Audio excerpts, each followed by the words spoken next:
Good evening বন্ধুরা, সবাই কেমন আছেন? আশা করি সবাই ভালো আছেন।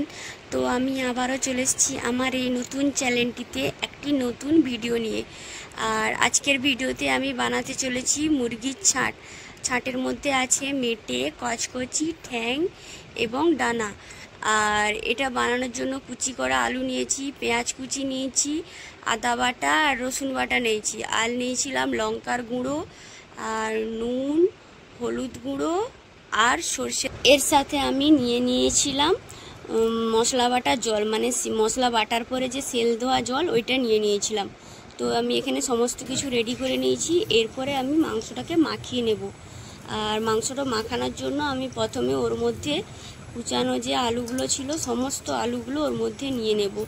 আর আলুগুলো একটু ভালো করে ধুয়ে নিয়েছিলাম আগে থেকে, জলে ভিজিয়ে রেখে সেগুলো আমি ওর মধ্যে নিয়ে নিচ্ছি।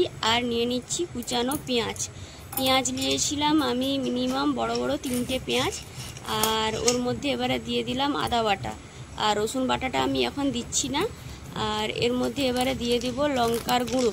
আর লঙ্কার গুঁড়োটা আপনারা চাইলেন অল্প পরিমাণেও দিতে পারেন, আমরা মানে একটু বেশি দিলাম। তো যে যেরকম ঝাল খান সে সেই পরিমাণেই দেবেন। আর এর মধ্যে এবারে দিয়ে দিচ্ছি হলুদ গুঁড়ো। আর হলুদ গুঁড়োটা আমি 1 চামচ দিচ্ছি, বেশি দিচ্ছে না, তার কারণ হলুদ গুঁড়ো বেশি দিলে মানে গন্ধ করবে। আর এখানে চামচে একটু কম হয়ে গেছিলো, যার জন্য ঘুরে আবার একটু দিয়ে দিলাম, কিন্তু ওটা পরিমাণটা আমার 1 চামচই আছে। আর এখানে পরিমাণ মতো নুন দিয়ে দিচ্ছি। আর মাংসটা আমার ছিল প্রায় 1 কেজি মতো। 1 কেজিতে আমি এখানে 3 চামচ মতো নুন দিয়ে নিয়েছিলাম। আর ভর্তি 3 চামচ নুন দিয়ে দিয়েছি। এরপরে এখানে আমি দিয়ে দেবো সর্ষের তেল। সর্ষের তেলটা আমি এখানে অল্প পরিমাণে দেব, কেননা এখনও আমাকে কড়ার মধ্যে তেল দিয়ে নিতে হবে। এরপরে আমি খুব সুন্দর করে মাখিয়ে নিচ্ছি। আর এটা আমার সবথেকে পছন্দের খাবার। এখানে একটু চামড়া থাকলে ভালো লাগতো, তো যেহেতু আজকে চামড়া ছিল না তাই চামড়া আনেনি। আর থাকলে প্রায় এর সাথে চামড়া দোকানে দিয়ে দেয়, কারণ আমি মানে মাংসর থেকে মাংসর চামড়াটাই খেতে ভালোবাসি। আর বিশেষ করে এই ডানা, মেটে, কচকচি, পা, এগুলো আমার খুব ভালো লাগে। মাংসটা মাখিয়ে আমি রেখে দিয়ে এরপরে আমি রুটিগুলো বেলে নিচ্ছি। আর এটা আমি রুটি বা ভাতের সাথে মানে সকলকে খেতে দেবো। তো আমাদের বাড়িতে 7 জন ফ্যামিলিতে 7 জন আছে। তো কেউ রুটি খাবে বা কেউ ভাত খাবে। আর আমি, আমার মেয়ে, আমরা তো ভাত খাবো অবশ্যই। আর বাবার যেহেতু সুগার আছে, তো বাবাকে প্রতিদিনই রুটি করে দিতে হয়, যার জন্য আমি এখানে রুটি বানিয়ে নিচ্ছি। আর সাথে আপনাদের দাদা ভাই আর মা, ওরাও আজকে রুটি খাবে। ওরা এক দিন রুটি খায়, আবার এক দিন ওরা ভাত খায়। তো আজকে ওরা যেহেতু ছাঁট হয়েছে তাই আজকে ওরা রুটি খাবে। তো আমরা রুটি খাচ্ছি না, আমি, দাদু, দিদা, আমার মেয়ে, আমরা ভাত খাবো। তো আপনাদেরকে আমি যে ভাত রান্না করব আমি সেটাও আপনাদেরকে দেখাবো। বন্ধুরা, কার কার রুটি দিয়ে ছাঁট খেতে ভালো লাগে সেটাও জানাবেন, আর কার কার ভাত দিয়ে ছাঁট খেতে ভালো লাগে সেটাও জানাবেন। আর এখানে দেখুন আমার কিন্তু রুটি বেলা হয়ে গেছে, আমি সব রুটিগুলো এখানে বেলে দিচ্ছি। আর মা হচ্ছে এখানে রুটিগুলো ভেজে নেবে। তো দেখুন আমি এখানে রুটিগুলো বেলে জমা করে দিয়েছি একটা পেপারের মধ্যে, আর মা এখানে রুটিটা বেলে নিচ্ছে। তো দেখুন আমাদের মা কিন্তু রুটি খুব সুন্দরই ভাজে। আর রুটি আমি ভাজি বলতে খুব কমই ভাজি, 2-3টা রুটি হলে আমি ভাজি, নাহলে যখনই বেশি রুটি হয় তখনই মা ভাজে, আমি রুটিটা বেলে দিই। তো দেখুন এখানে মায়ের রুটি ভাজা কমপ্লিট হয়ে গেছে। আর আমি এখানে রুটি বেলে দেওয়ার পরে এখানে ভাতটা চাপিয়ে নিয়েছিলাম, কেন আমরা কয়েকজন ভাত খাবো তার জন্য। আর এরপরে ভাত নামিয়ে দিয়ে এরপরে আমি এখানে চলে এসেছিলাম আসল রান্নায়। আসল রান্না বলতে আপনাদেরকে তো দেখিয়েছি যে আমি ছাঁট রান্না করব, এটা হচ্ছে আসল রান্না। ভাত রুটি এগুলো তো কমন ব্যাপার, প্রতিদিন হয়েই থাকে। আর এর জন্য আমি এখানে সমস্ত কিছু মশলা তো মাখিয়ে নিয়েছিলাম আগে, আপনাদেরকে দেখিয়েছিলাম। বাকি রেখেছিলাম শুধু রসুনটা রেখেছিলাম। আর এখানে নিয়ে নিয়েছিলাম সাথে তেল, কেননা তেল আমি সেখানে অল্প করে দিয়েছিলাম আগে মাখানোর মতো, এখানে কড়ার মধ্যে দিতে হবে, তার জন্য এখানে দেখুন এখানে কড়া গরম করে নিয়েছি।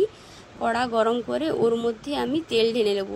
তো তেলটা আমি যেহেতু সেখানে দিয়েছি, আর ছাঁটে বেশি তেল লাগে না, যার জন্য আমি এখানে 100 খানিক মতো তেল নিয়েছি। 1 কেজি মাংসের জন্য 100 তেল যথেষ্ট। আর এখানে দেখুন আমার তেলটা গরম হয়ে গেছে, গরম বলতে প্রচুর পরিমাণে গরম হয়ে গেছে, যার জন্য রসুনটা দেওয়া মাত্র মানে সঙ্গে সঙ্গে ভাজা হয়ে গেছে। আর এখানে দেখুন আমার রসুনটা কি ভাজা হয়ে গেছে, আপনারা বুঝতেই পারছেন। সাইডে একটু কালো কালো টাইপের ধরে গেছিলো। এর মধ্যে এবারে বেটে রাখা যে মশলাটার যে জলটা ছিল, তিল ধোয়ানো জল, সেটা দিয়ে দিয়েছি যাতে না রসুনটা পুড়ে যায়।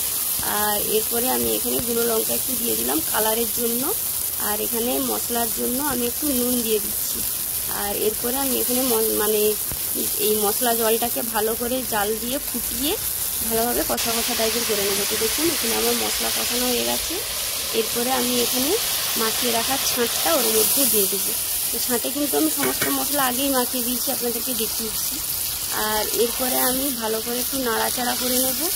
আর যেই জামটির মধ্যে আমি মানে মাংসটা মাখিয়েছিলাম, ওই জামটির মধ্যে আমি অল্প পরিমাণে জল ঢেলে নেব। এবং অল্প পরিমাণে জল ঢেলে দেওয়ার কারণ ওর গায়ে সমস্ত মশলা লেগে আছে, যার জন্য অল্প পরিমাণে জল ঢেলে নিয়ে এরপরে আমি ভালো করে নাড়াচাড়া করে ওই জলটি আমি এবারে মাংসের উপরে দিয়ে দেব। মাংসের উপরে দিয়ে ভালো করে নাড়াচাড়া করে নেব।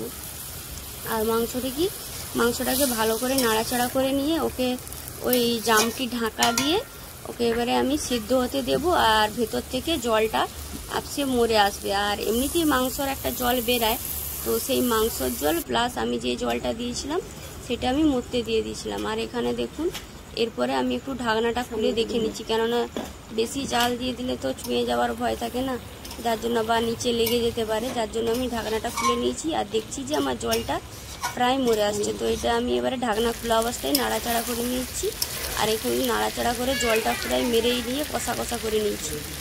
আর এখানে আমি একটু বাটিতে কষা তুলে নেব, তার কারণ এখানে বাবা, মা, আমি আর আমার মেয়ে, আমরা দুজনে মিলেই মানে 4 জনে মিলেই কষাটা খাবো।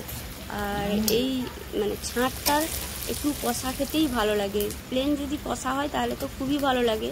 তো যেহেতু রুটি বা ভাত দিয়ে খাবে, তো একটু রস না হলে ভালো লাগে না, যার জন্য আমি এর মধ্যে অল্প পরিমাণে জল ঢেলে নিচ্ছি।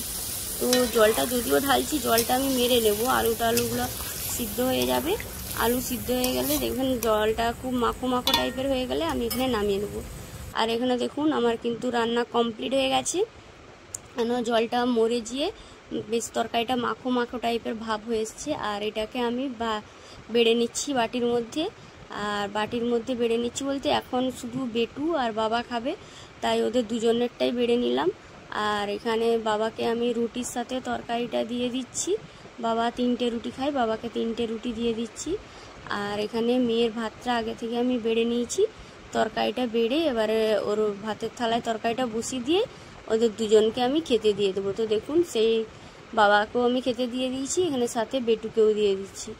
আর ভিডিওটি ভালো লাগলে অবশ্যই লাইক, কমেন্ট, শেয়ার করবেন। না যারা ইউটিউব থেকে দেখছেন তারা চ্যানেলটিকে সাবস্ক্রাইব করবেন, যারা ফেসবুক থেকে দেখছেন তারা চ্যানেলটিকে অবশ্যই ফলো করবেন।